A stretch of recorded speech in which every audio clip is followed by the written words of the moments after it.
آپ نے ابھی تک ہمارے چینل ابراہم ٹیلی ویژن کو سبسکرائب نہیں کیا ہے تو پلیز سبسکرائب کریں اور ساتھ ہی بیل کا بٹن جو ہے وہ آئیکن اس کو پریس کریں اور لائک کریں، دوستوں کے ساتھ شیئر کریں اور اپنے کمنٹس میں بھی ہمارے لیے حوصلہ افزا الفاظ بیان کیجیے گا۔ خدا آپ کو بڑی برکت دے اور اپنے جلال کے لیے استعمال کرے، آمین۔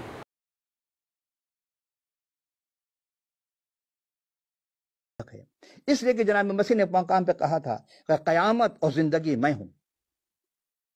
اب کیا مطلب؟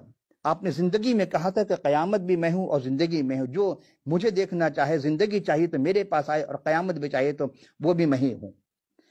نمونہ ہے کہ زندہ شہادت ہے۔ دیکھیے کتنی خوبصورت بات ہے کہ قرآن شریف میں کہ مسیح کے جی اٹھنے کی پیش کرتا ہے کہ منکرین نے قیامت کے لب پر، ان کے ہونٹوں پر، زباں پر مہر لگا دی۔ کس طرح؟ غرض دنیا میں صرف ایک ہی مثال ہے کہ کوئی مردوں میں جی اٹھا ہے؟ نہیں، سوائے ایک کے۔ اچھا، اور جی اٹھا ہے موت اور قبر پر اس نے فتح پائی ہو، ایک ہی ہستی۔ اب چونکہ ہم موت پر یقین نہیں کریں لیکن اس کے سماوی پر یقین کر رہے ہیں کہ ہاں ٹھیک ہے، متوفی کا بھی یقین نہیں کر رہے ہیں، تو جو قرآن کی کسی آیت کو اگر انکار کر دے گویا اس نے پورے قرآن کا انکار کر دیا۔ اس توحید، اس رسالت کا جو ماننے والا ہے بظاہر اس نے سب کا انکار کر دیا۔ یہی بات آپ کی خدمت میں پیش کرنا۔ اور اب دیکھیں غرض ہے کہ کیا کہ کوئی مردوں میں جی اٹھا؟ نہیں، سوائے ایک کے، جناب مسیح کے۔ اور پھر موت اور قبر اس کی فتح پہ، تو تمام انبیاء جتنے بھی آئے، انبیاء پر موت کا ڈنگ جو ہے وہ چل گیا، کوئی انکار نہیں کر سکتا۔ اور زیر زمین مدفون ہے اور ان کی قبر موجود ہے۔ تو جن میں وہ نفخت من روح سور، جب سور پھونکا جائے گا، بگل بجایا جائے گا، جب وہ وقت آئے گا جب جناب مسیح دوبارہ اس دنیا میں تشریف لائیں گے، جلوہ افروز ہوں گے، اس وقت کی بات کی جا رہی ہے۔ مگر مسیح مردوں میں سے جی اٹھے تھے، اس لیے وہ اپنے جلالی بدن کے ساتھ دوبارہ آئیں گے۔ تو آیت کیا تھی؟ ہم نے کیا پڑھی تھی کہ سلام ہو مجھ پر جس دن میں پیدا ہوا اور جس دن میں مروں گا، اور جس دن جی اٹھوں گا، انہیں اٹھ کر جی کر۔ اب دوبارہ ہم چلتے ہیں سورہ مریم کی آیت میں 55 کی طرف، ذرا ایک نظر ڈالتے ہیں کہ آخر اس میں کیا ایسی بات تھی۔ 55 نمبر آیت میں دوبارہ ہم غور کرتے ہیں، اس میں کیا کہا؟ اِنَّا مُتَوَفِّكَ وَإِلَى مُتَحَرِّكَ اِنَّا مُتَوَفِّكَ وَرَافِعُكَ، میں تجھے وفات دوں گا اور تجھے اٹھا لوں گا۔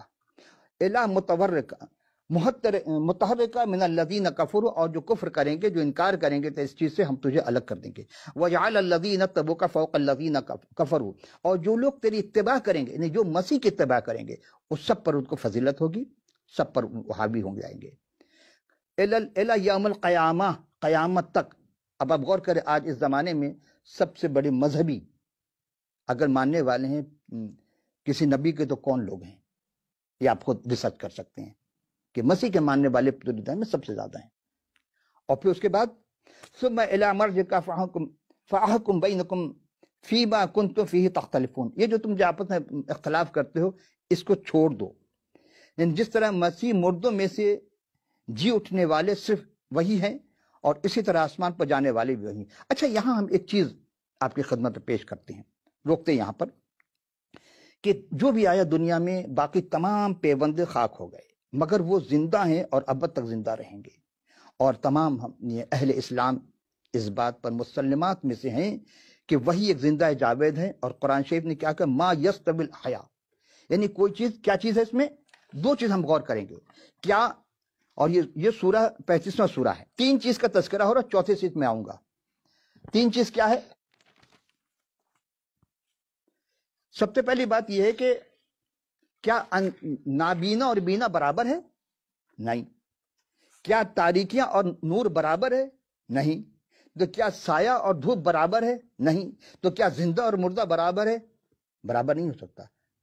اب سارے جو بھی ہے جس میں روح ہے وہ سارے مردہ ہو جائیں گے، لیکن مسیح آدمی زندہ ہے۔ اور کہاں ہے؟ سب مانتے کہ آسمان پر ہے۔ اب یہ پھر یہاں ہم دیکھتے ہیں اسی بات کو کہ سورہ بقرہ کی آیت نمبر 210 میں ہے کہ کیا اسی بات کے منتظر ہیں؟ کس چیز کے؟ کہ اللہ بادلوں کے سائے میں سے آ جائے اور فرشتوں بھی اتر آئیں اور سارا قصہ تمام ہو جائے۔ میں قرآن سے نہیں ہٹ رہا ہوں، دونوں کتابیں ساتھ ہیں۔